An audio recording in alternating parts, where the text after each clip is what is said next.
نحمده ونسلم علی رسولہ الکریم اما بعد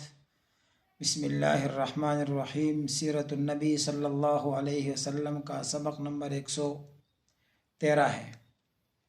آپ سن چکے ہیں پچھلے سبق میں کہ بئر معونہ کا المناک واقعہ پیش آیا اور وہاں پر صحابہ اکرام کی ایک بہت بڑی جماعت شہید کی گئی، اور راستے پر ایک صحابی جو بچ گئے تھے، عمر بن امیہ ضمری، اس نے راستے میں بنو کلاب کے 2 آدمی کو قتل کر دیا تھا، اور وہ مسلمانوں کے معاہد تھے، حلیف تھے، اور بنو نذیر جو یہود کا بڑا قبیلہ تھا، مدینہ کے اندر رہتا تھا، ان کے بھی حلیف تھے۔ لہٰذا رسول اللہ صلی اللہ علیہ وسلم نے ان کے خاندان والوں کو دیت دینے کے لیے،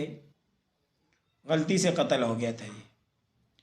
دیت دینے کے لیے مختلف لوگوں کے پاس خود گئے، صحابہ کو بھیجا۔ اسی وجہ سے آپ بنو نذیر میں بھی تشریف لائے کہ وہاں ان سے بھی دیت کا مطالبہ اور رقم جمع کی جائے اور دیت ادا کر دی جائے۔ جب یہ بنو نذیر کے پاس پہنچے ہیں تو انہوں نے کہا کہ ٹھیک ہے، آپ یہاں اس دیوار کے ساتھ ٹیک لگائیے، ہم مشورہ کر کے دیت کی رقم جمع کر کے آپ کو دیتے ہیں۔ اور جب چلے گئے مشورہ کرنے لگے تو شیطان سوار ہو گیا، اور اس نے کہا کہ اچھا موقع ہے، دیوار کے نیچے بیٹھے ہوئے ہیں، چھت کے اوپر سے، مکان کے اوپر سے بڑا پتھر کوئی گرا دو، کام ہی ختم ہو جائے گا۔ لہٰذا ان کا جو سلام بن مشکم جو آدمی تھا، سردار، اس نے منع بھی کیا کہ ایسا نہ کرو، خبر دے دی جائے گی اور پھر تمہاری جو ہے نا وہ خیر نہیں ہوگی۔ لیکن بہرحال وہ تیار ہو گئے، اور انہوں نے ایک آدمی سے پوچھا کہ آپ تیار ہیں؟ پوچھا کون تیار ہیں؟ تو یہ یہودی ایک آدمی تھا، عمر بن جحاش، اس نے کہا میں گراؤں گا، اور یہ پتھر لے کر اس جگہ کے اوپر آئے، گرانا چاہتے تھے، نعوذ باللہ کر گرا دیتے تو اپنے مقصد میں کامیاب ہو جاتے، لیکن گرانے سے پہلے اللہ کے رسول صلی اللہ علیہ وسلم پر وحی آئی اور بتایا گیا یہاں سے جلدی اٹھیے، یوں ہو رہا ہے۔ آپ نے صحابہ کرام کو کچھ کہے بغیر اٹھ گئے اور چلے گئے مدینہ منورہ۔ صحابہ کرام نے پوچھا بعد میں کہ اللہ کے رسول بتایا کچھ نہیں، اور یہ کیا ہوا؟ تو پھر اللہ کے رسول نے اعلان فرمایا کہ انہوں نے بدعہدی کی ہے اور معاملہ یوں ہے، لہذا چلو ان کے خلاف۔ اب یہاں بنو نذیر کو پتہ چلا تو انہوں نے پہلے تو سوچا کہ ہمیں غلطی کا اعتراف کر لینا چاہیے، لیکن رئیس المنافقین عبداللہ بن ابی اور پھر ان کے جو دوسرے بڑے لوگ تھے، انہوں نے کہا کہ نہیں، ان کے ساتھ لڑو، ہم تمہارا ساتھ دیں گے، بنو غطفان بھی تمہارا ساتھ دیں گے، اور جو ہے نا بنو قریظہ بھی تمہارا ساتھ دیں گے، اور تم جیت جاؤ گے۔ لہٰذا جب ان کو شاہ ملی تو انہوں نے پیغام بھیجا رسول اللہ صلی اللہ علیہ وسلم کو۔ پہلے رسول اللہ صلی اللہ علیہ وسلم نے ان کو 10 دن کا نوٹس جاری کیا اور فرمایا تمہیں 10 دن کی مہلت ہے، یہاں سے نکل جاؤ ورنہ پھر تیار رہو۔ تو انہوں نے جواب میں یہ کہا کہ آپ جو کر سکتے ہیں کریں، ہم آپ کے ساتھ لڑنے کے لیے تیار ہیں۔ اور سردار جو تھا ان کا حیی بن اخطب،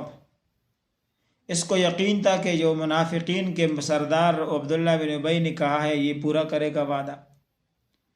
اور ان کو یہ بھی یقین تھا کہ بن قریظہ بھی ہمارا ساتھ دے گی۔ لہٰذا انہوں نے واپسی پر سخت پیغام بھیجا۔ اب مسلمانوں کے لیے بھی حالات بڑے مشکل تھے کہ ابھی تازہ جو ہے نا 10 صحابہ اکرام ایک جگہ پر،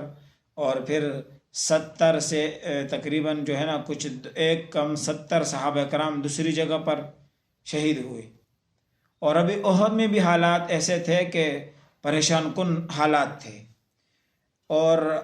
سارا عرب مسلمانوں کے خلاف ہو گیا تھا۔ لیکن یہاں بھی رسول اللہ صلی اللہ علیہ وسلم اور صحابہ کرام نے یہ سوچا کہ چونکہ انہوں نے اللہ کے رسول کے خلاف قتل کی سازش کی ہے تو اب جو مرضی ہو جائے ہم نے ان کے ساتھ لڑنا ہے، اور جو نقصان اٹھانا پڑے اٹھا لیں گے۔ لہٰذا ہر صورت میں نکلنے کا جب پروگرام بنا تو عبداللہ بن اب جو ہے نا ابن ام مکتوم کو مدینہ کا امام نائب مقرر کیا گیا، اور حضرت علی رضی اللہ تعالیٰ عنہ کو علم دیا گیا لشکر کا، اور یہ روانہ ہو گئے بنو نذیر کی طرف۔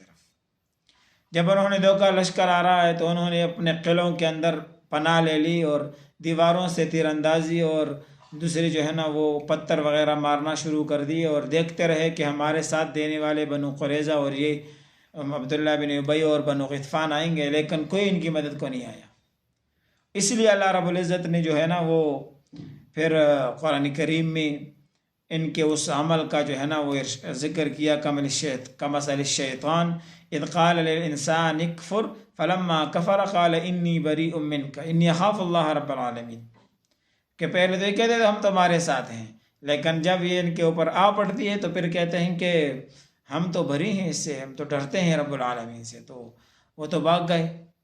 اور مسلمان جب ان کے قلعوں کے قریب پہنچے ہیں تو یہ قلعہ بند ہیں، مسلمان اب کیا کریں؟ تو اللہ تعالیٰ کی طرف سے اجازت آئی کہ ان کے جو ارد گرد کھجور کے درخت ہیں ان کو جلا دو، انگور کے درخت ہیں ان کو جلا دو، ان کی دیواروں کو گرانا شروع کر دو۔ ما قطعتم من لینۃ او ترکتموها قائمۃ علی اصولها فباذن اللہ ولیخزی الفاسقین، اللہ کی اجازت سے گرانا جلانا ہے، اور یہ گھیراؤ جلاؤ ہے، اور اللہ کی اجازت سے یہ ہے اس لیے کہ یہ منافقین جو ہے نا، یہ فاسقین کافر، ان کو رسوائی ہو اور ان کو دھچکا پہنچے۔ بہرحال یہ جب اندر محصور ہو گئے، کوئی راستہ نہیں نکلا، 7 روز یا 15 روز محاصرہ جاری رہا، بالآخر انہوں نے کہا کہ ہم خالی کرنا چاہتے ہیں، ہمیں اجازت دیجیے، ہم یہاں سے جلا وطن ہونا چاہتے ہیں۔ تو جناب رسول اللہ صلی اللہ علیہ وسلم نے ان کو کچھ شرائط کی بنیاد پر اجازت دی، اور ان کو کہا کہ ہتھیار کے بغیر جتنا کچھ لے جا سکتے ہو لے جاؤ اور جاؤ۔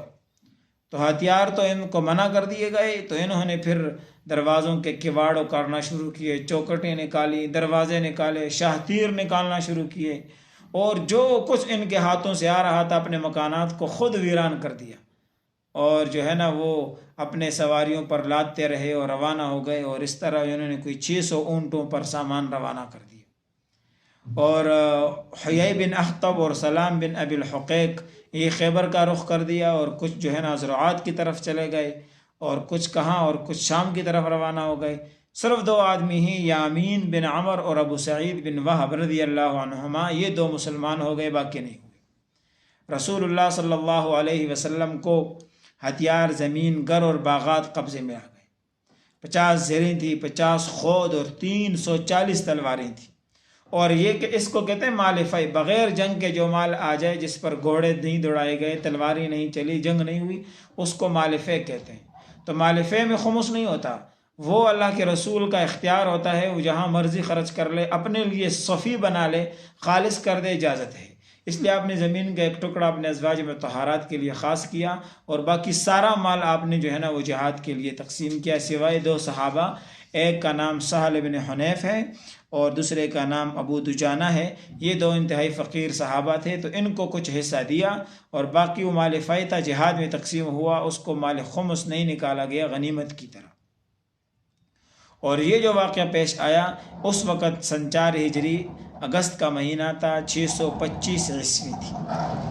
اور اس کے اوپر سورہ حشر نازل ہوئی۔ اس لیے حضرت عبداللہ بن عباس فرمایا کرتے تھے اس سورت کا ایک نام ہے سورہ بنی نذیر۔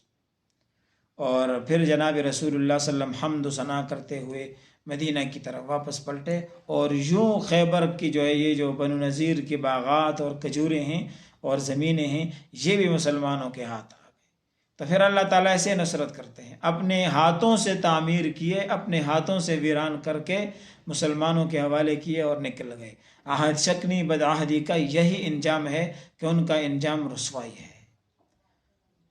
تو ہمیں آج بھی غور کرنا چاہیے کہ آج بھی جو لوگ بدعہدی کرتے ہیں، بالآخر